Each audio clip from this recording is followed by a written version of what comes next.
But like, he literally asked, like, so what do you think is the alternative? You think Elon wanted something out of him? The way that a normal media person would ask this question to JD Vance in a super contentious environment would be, was there quid pro quo happening between the president and Elon Musk?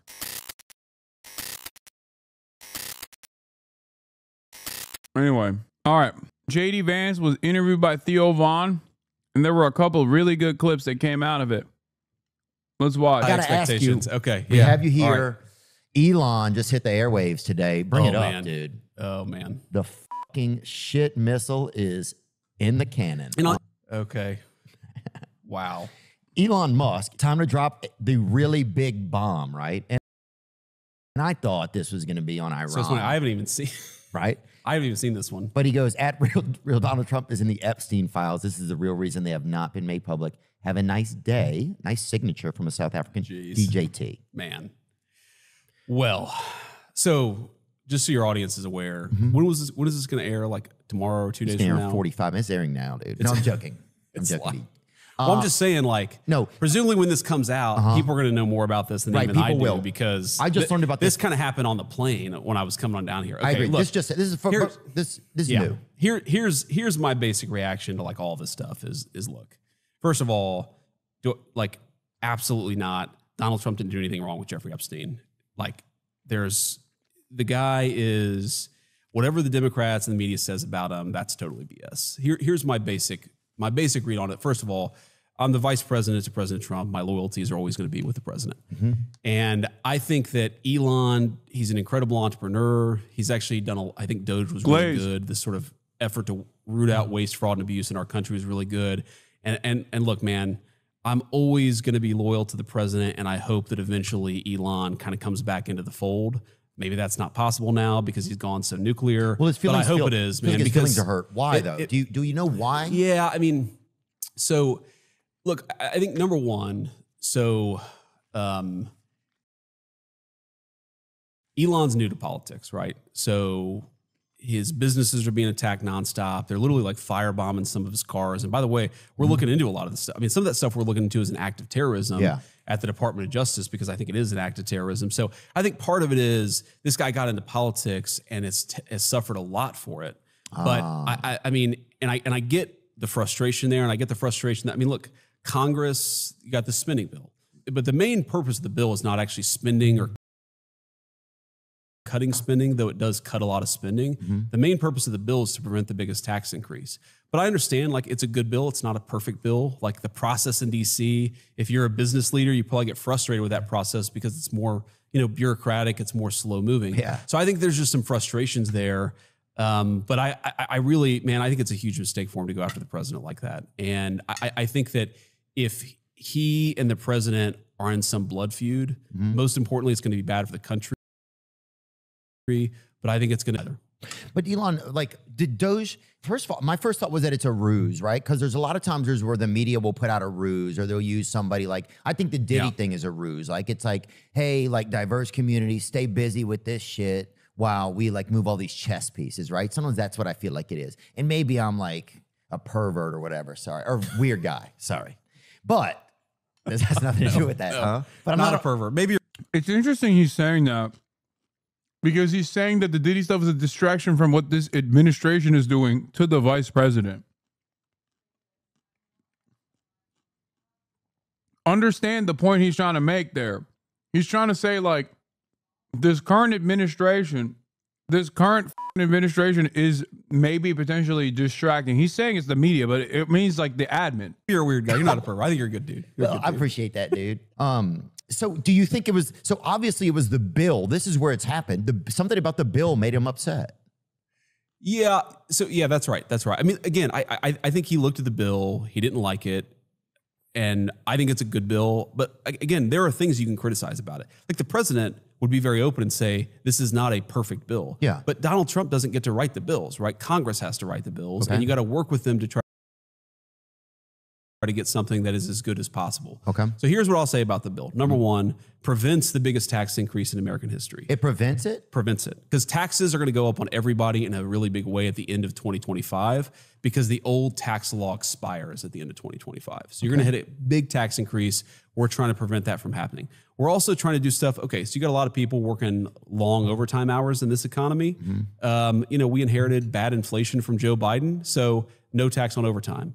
No tax on tips, right? We're in Bob Ritchie, we're in Kid Rock's great restaurant. His servers would not have to pay taxes on the hard-earned tips that they get when they're busting their ass doing a good job. So when working for Kid Rock, man, that's hard work, right? So I think that it's a good bill and it does a lot of good for the American people. But like, look, Elon's entitled to his opinion. I'm not saying he has to agree with the bill or agree with everything that I'm saying. I just think it's a huge mistake for the world's wealthiest man, I think one of the most transformational entrepreneurs ever, that's Elon, to be at this war with the world's most powerful man, who I think is doing more to save the country than anybody. I mean, I'm 40 years old, anybody in my lifetime. You think about it. It's a guy who, not even a year ago, nearly took a bullet in the process of campaigning, went back on the horse the next day. And if you look, obviously I'm biased, but you look at what we've done on the border, you look at what we've done with trade, fighting back against a generation of theft of the American dream, which is what the president's trade policies are starting to do. I just think you got to have some respect for him and say, look, yeah, we don't have to agree on every issue. I'm talking about if you're Elon Musk, you don't have to agree with us on every issue, but is this war actually in the interest of the country? I don't think so. So hopefully Elon figures it out, comes back into the fold. I know the president, you know, for a couple days, I'll tell you, just, you know, I don't want to reveal too many confidences, but, you know, was getting a little frustrated, feeling like some of the criticisms were unfair coming from Elon. But I think has been very restrained because the president doesn't think that he needs to be in a blood feud with Elon Musk. And I actually think if Elon chilled out a little bit, everything would be fine. It would help. Well, Elon also tweeted that he thought that in the second half of this year that there would be the Trump tariffs will cause a recession in the second half of this year. Now, who knows what could cause a recession in the second half of this year? It could be a buildup of our entire just history of being alive. But he's saying this. So it seems like, and this is just me guessing, and I don't know Mr. Musk. I never met Mr. Musk. One time he fed my buddy spaghetti at a party, though, dude. My buddy, people were raging and shit, and your buddy couldn't feed him. He offered my buddy some spaghetti, and my buddy said, "Yeah, I'd like to have some." And then instead, but only if you feed it to me. But instead of getting him a plate of spaghetti, he made him some and put it in his mouth, dude. Does your buddy know Frederick Douglass? My buddy, I'll say this. My buddy actually is a friend of FDR. Or no. That's a different. Sorry, of shit. Frederick. I don't know. God, dude. Okay. Ruin this shit, dude. Dude, civics, man. Chill out. No, but he said that he thinks he did. But do you think that he just thinks that there's too many, that it's not a fair bill for the people? Do you think Elon Musk is for the people? I mean, I think that he's making a mistake in going after the president. Okay. I think his heart is in the right place, man. Okay. I do. Like, I think he got into this for the right reasons. I think he's frustrated. I think he's an emotional guy. Honestly, I'm a very emotional guy. Yeah. Like it's the president is it's interesting because if you read the media reports, you wouldn't necessarily see this. He's not like quick to temper. Like he's not one of these guys who flies off the handle. That's a little bit more what I'm like, honestly. Oh, he's and smooth. I think he's smooth, man. He's stoic. His and blood I think pressure's 007, dude. That is. I don't know if that's good, but, I mean, but it's still, but yeah, I get what you're saying. But it is where it is. But I think Elon means the Glazed. best, but I think he's making a mistake. Yeah, got it. That's my view. So Elon was putting in a lot. Was Elon doing it for free all that time? He was doing it for free. Yeah, he was doing it for free. He was doing it for free. I mean, he doesn't need money, right? That's the one thing Elon does not need. Expect anything from Trump when they just couldn't figure it out? I don't know. I'm just curious about it. You know, I'm kind of like, you start to see how all this stuff kind of works, you know, and just like, it's like. Yeah, I really do think he's disappointed about the bill. He's, you know, he disagrees with some of the things that were in there. He's an emotional guy. Look, it happens to everybody. I've flown off the handle way worse than Elon Musk did in the last 24 hours. Oh, yeah. But, you know, my hope is comes back, says, look, made some mistakes. Didn't mean to say everything. My controversial opinion here that's going to piss off a lot of people is that this kind of chummy rapport, this kind of back and forth coming from Theo Vaughn creates more potentially valuable journalism that could come after than a million different pre-canned responses that you hear from the likes of JD Vance from talking to Dana Fash on CNN. He quite literally is, if you listen to the way he's navigating through this conversation, like, yeah, he glazes Trump for sure. And he even glazes JD Vance. He's not attacking him, but in the process, he's disarming him and asking him some fairly fucking valid questions about, I mean, from the dumb guy's perspective, for sure. But like, he literally asked, like, so what do you think is the alternative? You think Elon wanted something out of him?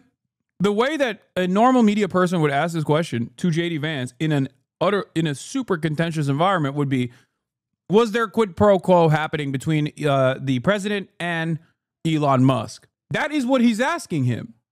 But he's asking him this question in a way where it's like, oh, we're just bros. Like he's doing it in a charming and disarming way. And there's more to it. The reason why I'm saying that is because I think it's interesting because there's the Israel side of this conversation as well. Let's smooth it out and let's all be friends because, again, like I care about the country and I think the country's better off if under the president's leadership, Elon's helping us out as opposed to fighting the administration. I don't want him to fight the administration. I know the president doesn't want that, but here we are. Yeah. He just tweeted a little bit ago that he felt like 80% of the, what was that? About a third party or something? The negative side of this, the negative consequence of this, however, is that you end up, I'm not going to say he's platforming JD Vance because, like, that's the vice president, okay? But he is humanizing JD Vance. And the vice president is not human, especially JD Vance. That is the negative consequence of that.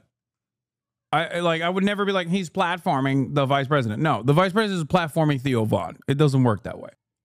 He's tweeted like 300 times. Oh, sorry. Never mind. Okay. Then so it's just a lot of tweets today. Are you saying that Theo is in fact a genius pretending to be an idiot to obtain more info? I want to say he's a genius, but I definitely do think he plays up the dumb guy aesthetic. But I think he's a very good conversationalist. Like it's a regular day for Elon. So yeah, he's obviously, I mean, he's definitely, he gets a bit rogue. Why don't we have, wait, this is interesting. Pull it up. Let's see it. This Yeah, post is from an account you muted. I'm curious. Who did you mute? Ian Miles Raw. Who is that guy? Is that yours? It's one of your producers. Ian Miolis Shong. Oh, it said Trump should be impeached and JD Vance should replace him. Dude, that's one vote. Oh my God. See, this is what I'm talking about. This stuff is What are you talking about? Campaigning? This stuff is just not helpful. Again. Yeah. Oh, Twitter's definitely. And here's look.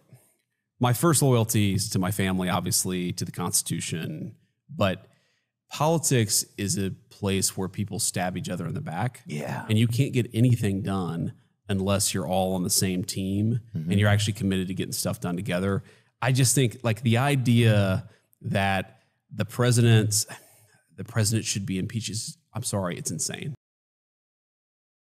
It's totally insane. Yeah, unless it's a Democrat is doing a good Democrat. job. And you can look, you're free to disagree with him, right? Everybody has a First Amendment right. Are you free to disagree with Trump ever? Yeah, do you feel like you can? Of course. I mean, the way that I put it is, Of if course. I'm disagreeing with the president, then it is my job. Ask him what obviously, you've to disagreed provide with the him on. president honest Ask him counsel. what you disagree with him on. Come He on. doesn't need me to be a doormat. He needs me to actually say what I think about an issue. But when the president makes a decision, man, and when the general makes a decision, everybody's got to go and execute that order. And that's kind of how I think about my job, really, is to be a good ally and a good friend, provide honest counsel to the president, but also when a decision's made, you go out and get it done. Does he listen to many people or does he listen to just one or two? He listens to a ton of people. It's one of the more interesting things about his leadership style is if he's got a big decision to make, he talks to everybody. Got it. And I think it's why he's like in touch with normal people is because he doesn't just talk to like congressmen or people with a lot of money. He tries to talk to everybody. Like I've seen him ask the gardener at Mar-a-Lago what he thinks about a particular issue. I've seen him ask the people who work in the kitchen at the White House what they think about an issue. He's constantly trying to understand what other people are thinking. Oh, I saw him ask a Scottish Terrier what kind of cakes they like, you know? So, yeah, I agree with you. He's definitely always absorbing kind of information. He is. Yeah. Was Doge helpful? It was. Yeah, it was. And I mean, look, Doge continues within the White House and within the executive of the country. I mean, look, there's a lot of ways in which we are wasting the American people's money. Yeah. Sometimes spending it on crazy stuff. Sometimes spending it on like actually counterproductive stuff. I think Doge has saved already. Yeah, I mean, he ain't wrong. Someone in the show said he ain't wrong. The president takes policy prescriptions from television and movies. Yeah, you're right. He did do that. He does fucking do that. Insane to consider, but unfortunately, the truth. At least 170, maybe $200 billion. Hopefully, it's going to save more. But yeah, I think it was very, that's very so worthwhile. much money. How it's could a ton you? Of money. How do they not? How would you not even notice that? If that much money, There's so much I could tell you about this. Okay, so one of the crazy things we all figured out like first week or so we're in the White House. Okay, is okay. Now we're entirely outside of Theo Vance's scope of knowledge. It's moved completely beyond anything that he knew about anything. So now it's open season for JD Vance to just fucking lie. And this is where the conversation turns into a net negative. there was a payment that should be stopped because the president signed an executive order to stop a payment. And this is like day one of the White House. We're like, okay, how do we stop this payment? Because somebody's trying to make this payment. And nobody knew where like the computer was that actually wired the money from the U.S. taxpayer to this entity. So, dude, the yeah, of course he's lying. It's JD Vance. He's a fucking vice president. He's been lying from the jump. But in the beginning, at the very least, there's like ways in which he was asking. Like, if he followed up the Trump question that he had, like, oh, Trump and I have disagreements all the time. If he were to then be like, oh yeah, what'd you guys disagree on, dude? Something like that, then it would have been instructive. It would have been informative. His response or his lack of response to a question like that would be informative, but he didn't do that. The amount of waste and the amount. So at that point, it just turns into glaze. Out of just grift in the federal government was off the charts. It's still, it's getting better, but there's still a lot more I think we can find.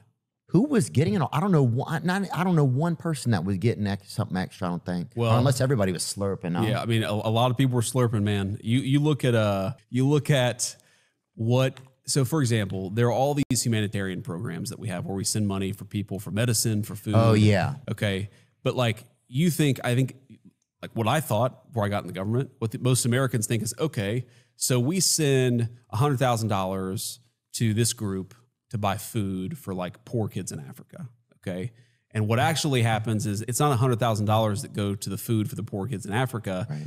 That the NGO, the non-government organization that gets that money, contracts it out to somebody else. Right. So the thing that I think, the worst thing I can say about this is that now it is officially the exact same as CNN. And maybe even worse because CNN doesn't at least like directly up the JD Vance and humanize JD Vance. But the neutrality and asking a question and then, just taking in whatever fucking answer the vice president gives is exactly what you see in mainstream news. Like then it turns into like uncritical glazing. I don't think that Theo Vance is equipped enough to fucking handle the counter narratives that JD Vance is pushing here by being like, oh no, it's just like they sold a lot of they actually cut spending. Doge was so successful, it cut spending by fucking billions. It's bullshit. That's bullshit. But Theo Vance doesn't know it's bullshit. But the reality is, CNN would not also turn around and say that's bullshit. They subcontracted out some. There's like 3 or 4 middlemen. And what Marco Rubio, who's the Secretary of State, he's a very good friend.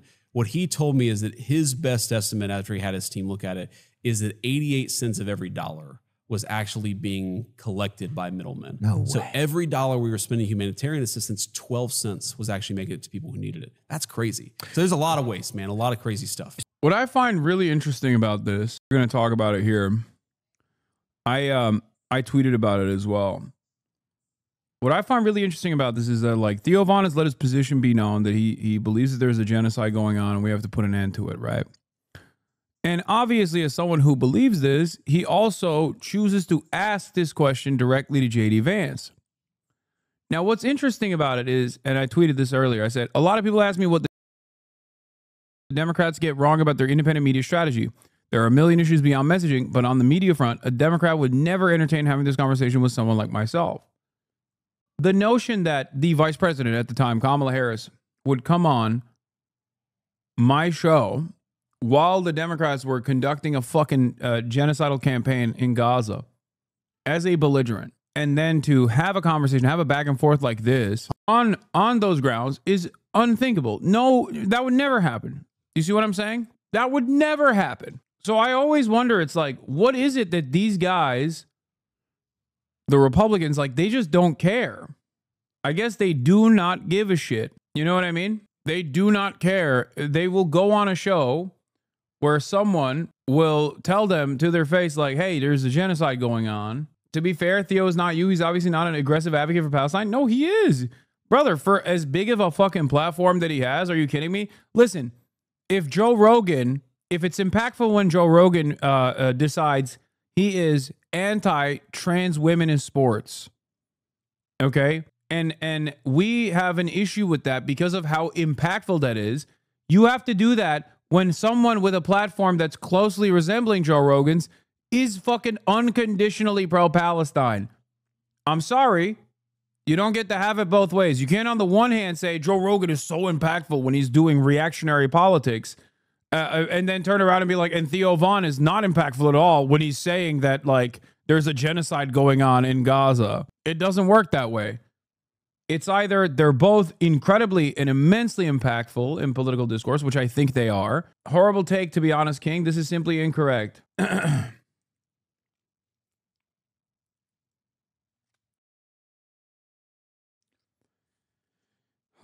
You're right. He should not be. Dude, you were talking about a guy who fucking had not only Bernie Sanders, but Gabor Mate on his broadcast. Okay? Hasan is right, chat. We must never doubt our prophet. Exactly. Never doubt your prophet. Aggressive advocacy is insane coping glaze. Aggressive in comparison to a media ecosystem that rarely ever has motherfuckers saying that there is a genocide going on at that level of prominence. Not aggressive in comparison to your Discord circuit, okay? Not aggressive in comparison to what you see from someone like myself. Yes, I know.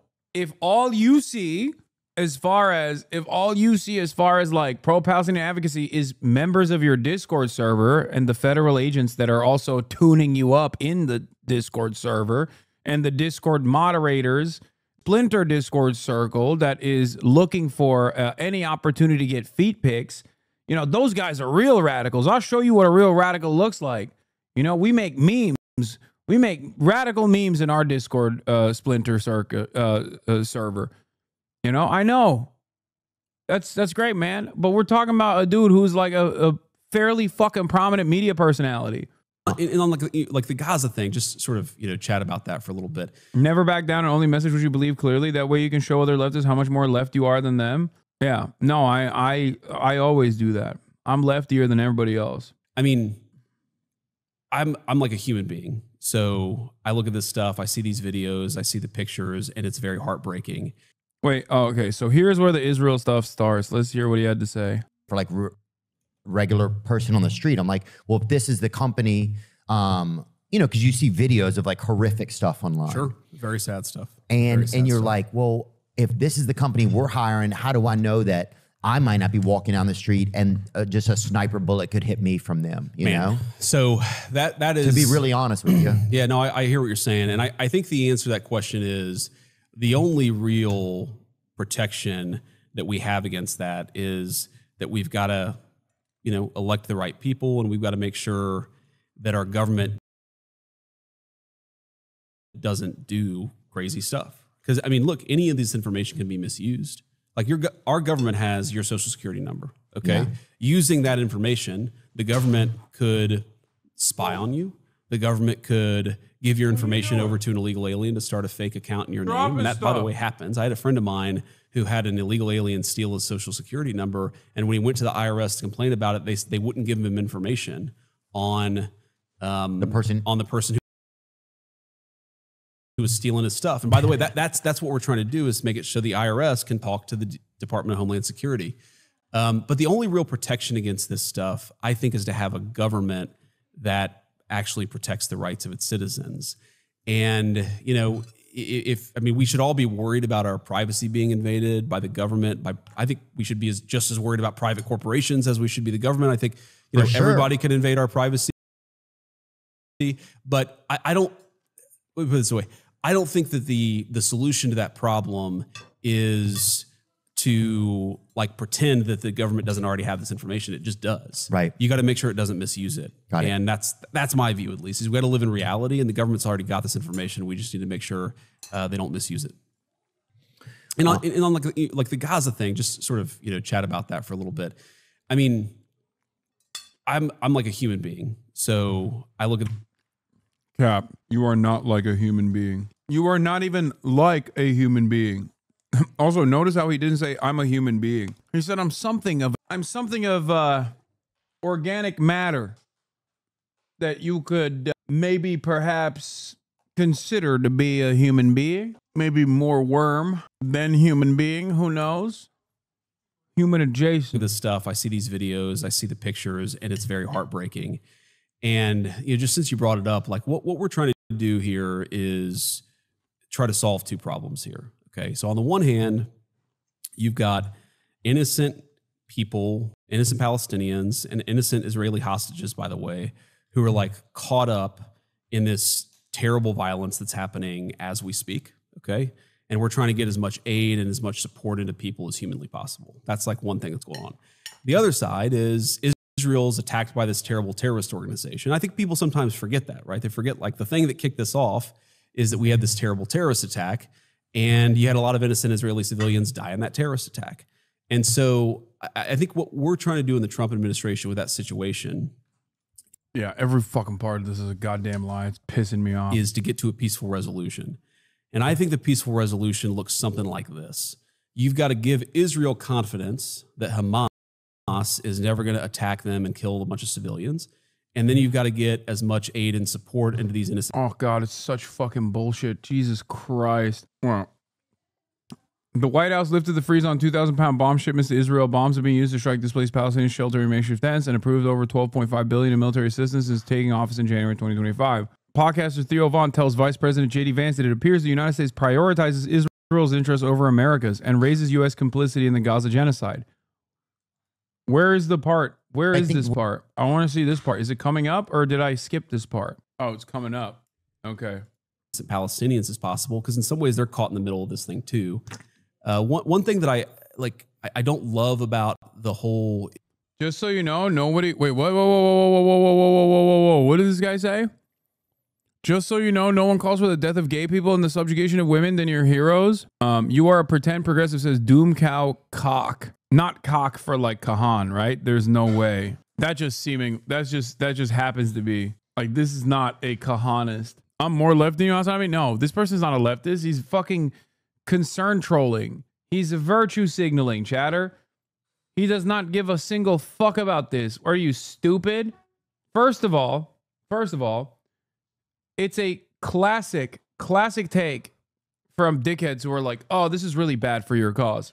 A person who does not give a fuck about your cause and is actually standing in opposition towards your cause. Secondly, the idea that this is a good gotcha is so idiotic, because there is no pink washing an ethnic cleansing campaign, because an ethnic cleansing campaign kills more gay people and more women than any kind of hypothetical subjugation of women and gay people that you are ascribing.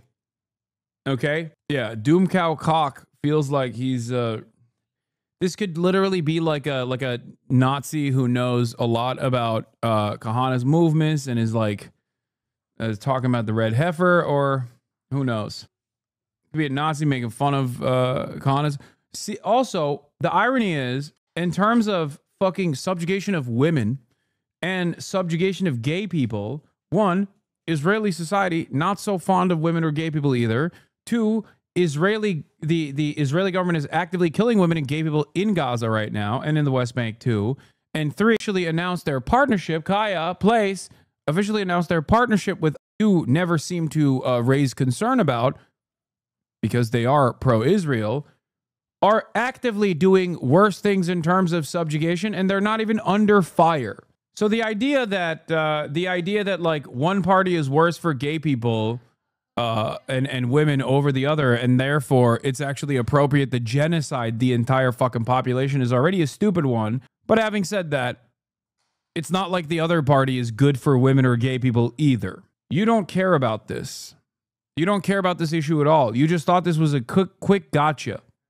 Because you're a fucking moron. Israel-Palestinian debate is, I think it kind of degrades our humanity a little bit, because I've seen people on the left, mostly on the left, who will say, well, you know, they'll completely ignore that Israel, like all these innocent Israelis were killed in this terrorist attack. And then you have some people, usually on the right, who will completely ignore that there are like kids who are caught up in this violence. What is this? And I think it's why the president has been, you know, I call him the president of peace. Ethan Klein is criticizing Hasan Piker by sharing a statement from the fake Israeli aid agency Gaza Humanitarian Foundation. Come get your freedom fighters. There ain't no fucking way he posted a Gaza Humanitarian Foundation post thinking that it was just like an actual Palestinian group. Is he this fucking stupid? The answer is yes. Okay? The answer is yes. He might be that fucking stupid.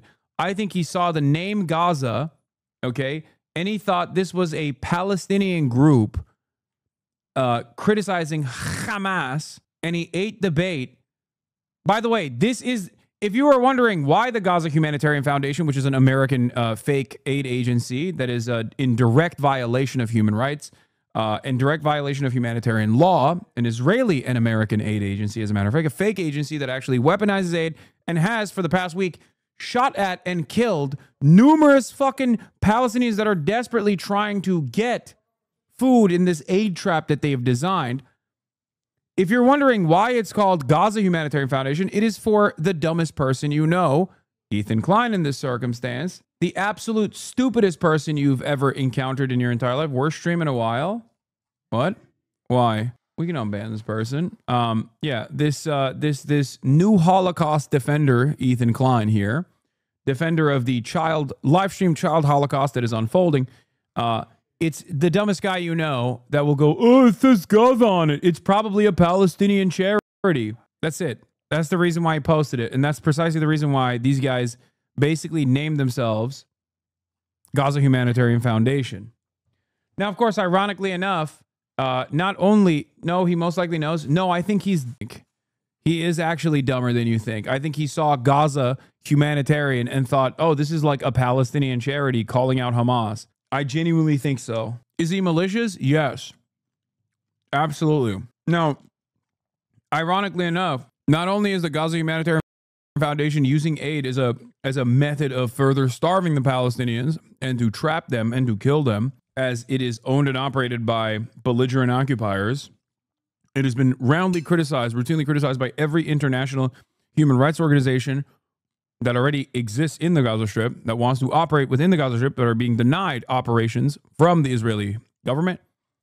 But also, the aid that is being looted or disrupted at the point of delivery is being disrupted by Israeli-backed ISIS affiliate gangs in the region. He knows in being evil and not stupid. No, he's stupid. He's evil, but he's also stupid. I think you guys genuinely are thinking that he's doing this in a malicious manner. Yes, it is malicious.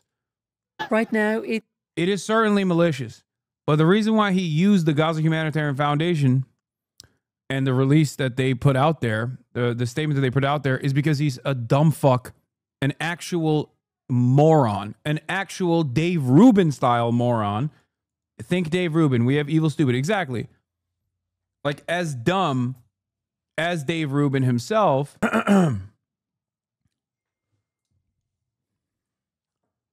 That he saw Gaza, he saw humanitarian, and thought, oh, this is another Palestinian group that's like shitting on Hamas. I'm going to use this now. Anyway, we're moving on and getting back to JD Vance. defending this administration doing a genocide. It's why he cares about solving this problem, because the longer this goes on, the more suffering, the more death. So we're trying to solve it as much as we can. Thank you for liking and reposting my TikTok. I just started my fan channel on TikTok and YouTube, and your repost doing wonder for my account. Hell yeah. It's not easy. Do you have a say in it? Yeah, of course. I mean, well, the president's obviously the person who makes the final decision all the time. But yeah, I mean, we certainly, I think I'm one of the few people that he's talking to constantly. We're constantly, we're talking to the Israeli government. We're talking to people in the Arab world. We're talking to people in the Palestinian territories. Like, we're constantly engaging in diplomacy. Huh. I mean, one of the What about fucking Palestinians, man? What about people in the Palestinian territories? He didn't say Hamas. crazy things, dude, is this guy is a very dear friend of the president's. He's our special envoy to the Middle East. Steve Witkoff, he's a Jewish guy, very pro-Israel. He's done more to try to bring this conflict to a close than anybody. And you sometimes have people who say that they're pro-Israel who attack Steve for not being pro-Israel enough. And I think it's totally bogus. Like, I see this guy operate every single day. He actually is. Like, he's a Jewish guy who believes in the purpose of the state of Israel. He also is a guy with a heart who's trying to prevent the killing. Yeah. And I think there's... Yeah, right. Get the fuck out of here. He is not... Motherfucker, he is not preventing the killing at all.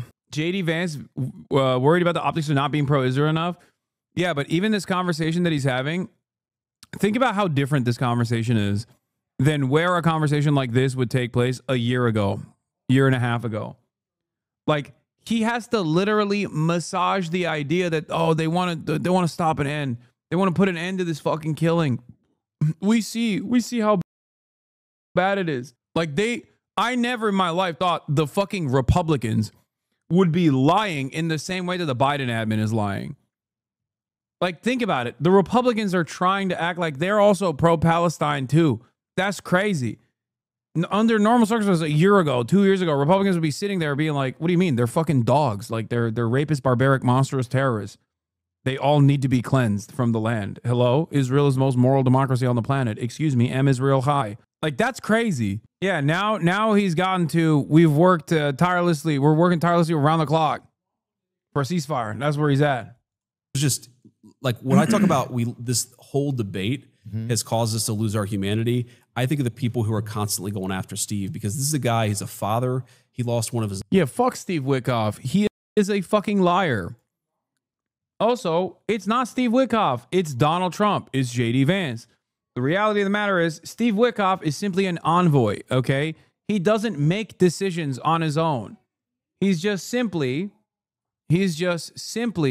conveying the decisions that Donald Trump has made. You've been called out. That Hasan Piker secretly loves Trump Yowie. Here, just look. And that he knew that he fell in love with. And if Elon... Okay, I'm done. Now, I know how this looks, but you have to trust me. I have an eye for these things. If you look really closely, you can see deep down in his heart, deep down, he yearns to know more about the Trump Yowie lore. Why do you think he stopped the video as soon as I started talking about Elon's love? He wanted to be able to enjoy it in his free time without chat looking over his shoulder and bullying him. It's okay, Hasan. We see you and we accept you. Is this true? Yeah, I've been caught. It's true. I've been jorking my peanuts to Trump Yowie with Elon. Trump Elon Yowie. I condone and disavow. You mean you condemn? You condone it? I officially clocked you, King. Yeah. His own children because of an overdose, and he loves people. He believes in the value of human life, and he's doing a really good job. And he's one of the important people in the presidency here too. Yeah, it seems like I've heard of Mr. Witkoff, but I never met him. But Good dude. Yeah. You should have him. I think I think the tough thing just as a regular person, right? It's like we're seeing all these videos of people like picking up pieces of their children, and like, of course, it's the sickest thing I think it's ever been televised. Basically, if you consider watching something on your phone being televised, sad, man. It feels like a massacre, and it feels like, you know. Oh, it's very sad, man. Is it, dude? Well, you're something of a human, right? Like, you're kind of like a human. Oh, it's very sad. Also, here's Hamas's changing attitude towards the Witkoff. Hamas demands within these ceasefire agreements are not outside the remit of international law. The full withdrawal of Israeli forces. Here it is.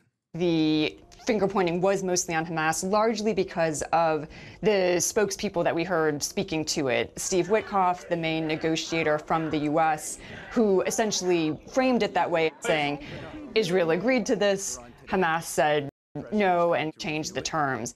It is true that Hamas said no to the deal because it was a deal that made more on Israel's terms than through a process that would lead to an end of the war. Hamas's demands within these ceasefire agreements are not outside the remits of international law. The full withdrawal of Israeli forces, allowing for the uninhibited entry of aid into Gaza and a permanent cessation of hostilities. Yet, for some reason, Western media insist on presenting these as unreasonable, illegitimate demands. How this narrative has been able to persist as long as it has is completely unfounded. I think the finger pointing was mostly on Hamas. Witkoff certainly contributed to reinforcing this negative portrayal. We spoke to him in the last round of these negotiations and agreed on a plan to end this war. He said our talks were positive and constructive, but when he spoke to the Israeli side, he came back with another proposal, saying it was the only one available. So this is the second time, or even third, that Witkoff agrees with us on something and then makes a U-turn. Yeah, he went from goat cough to throat cough, okay, as one chatter correctly pointed out. And he is the Antonio Blinken of this admin, and Donald Trump is the Brandon of this admin. The Brandonization is complete. Make no mistake, ladies and gentlemen. The Brandonization of this administration is complete. On this issue, they are not even a little bit different. They are not even a little bit different than the Brandonian admin. Red lines, unenforced. Yes, if you give us Eden Alexander, we'll allow aid in, unenforced. They have all the power in this process. They could tell Israel to fuck off tomorrow. They could tell Israel to fuck off yesterday. They are not doing that. And the reason for why they're not doing that is because they like that Israel is doing this. It is a part of American foreign policy, which is uniparty. Okay? It is uniparty. That's it. That's it. This prejudice towards Hamas and the Palestinians is reflected in the American and international media because his voice carries weight.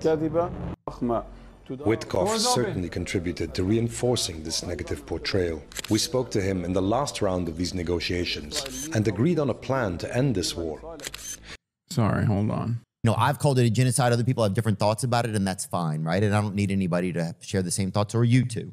But I think where it gets scary is that we give, you know, we're complicit in it because we help fund like military stuff. You know, and that's where as like a regular guy, you're like, well, I'm paying these taxes and they're going towards this, like, but you can't do anything, you know, like you can talk, you know, but it's like, you can't, I don't understand how it becomes like tough for people. Like sometimes it feels like we look out for the interests of Israel before we look out for the interests of America. So let me say a couple things. So number one, like, I think you're a great dude, so we don't always have to agree on everything. Do I think do I think it's a genocide? No, and here's the reason why I don't think it's a genocide, because I don't think that the Israelis are purposely trying to go in and murder every Palestinian. I don't think that's what they're doing. I think they got hit hard, and I think they're. Hold on, sorry, I gotta hear this again. Yes, Vivian's here, but I'm gonna have her in the room in a second. For a guy, you're like, well, I'm paying these taxes, and they're going towards this, like, but you can't do anything, you know, like you can talk, you know, but it's like you can't. I don't understand how it becomes like tough for people. Like sometimes it feels like we look out for the interests of Israel before we look out for the interests of America. So let me say a couple things. So number one, like, I think you're a great dude. I think Theo here, especially hitting the, sometimes it feels like we're looking out for the interests of interests of Israel before we're looking out for the interests of America. That's a great fucking way. I think that's a great way to present it, especially to a right-wing audience. Okay? It's a great way to present it to a right-wing audience, his own audience. Dude, so we don't always have to agree on everything. Do I think do I think it's a genocide? No, and here's the reason why I don't think it's a genocide. Do I think it's a genocide? No. Israelis are purposely trying to go in and murder every Palestinian. I don't think that's what they're doing. I think they got hit hard, and I think they're trying to, like, you know, sort of destroy this terrorist organization, and war is hell, and that is true. I also think it's true, man. I mean, I've seen people on my side of the political aisle. I'm a Republican, you know that, but your audience may not, who like will see these videos of these innocent Palestinian kids and say, oh, well, they had it coming to them. No. Like if you have a soul, your heart should break when you see a little kid who's suffering, which is why we have the policy that we have, which is we're trying to eliminate the conflict, eliminate the source of the conflict so that we can actually bring some peace and some. I think this is a horrible answer. I don't think this is a good answer at all from JD Vance. I mean, obviously it's not a good answer. They're never going to give a good answer. They're fucking genocidal monsters. But having said that, I don't think this is the type of this is the audience that's going to I don't think this is the audience that's going to respond to it positively. I mean, Theo, stand strong in your convictions about genocide of the Israeli lobby. Proud of you for addressing the situation head on. JD is a politician and a lawyer through and through. He can lie. Thing you know to be true, don't let him. Some humanitarian assistance into people, and that's my basic view. And yeah, the president's interesting. He's a pro-Israel guy. Yeah. And he also recognizes that to bring any conflict to a close, you've got to talk to everybody. Yeah. And so, we've been attacked. I've been attacked. The president's been attacked for being too interested in diplomacy. And you ask, like, what can I do? I think that what people should demand is that if our tax dollars are going to something, we should be actively trying to fix it. Okay, that's kind of the way that I think about it. What do you mean? I know it's limp-dicked.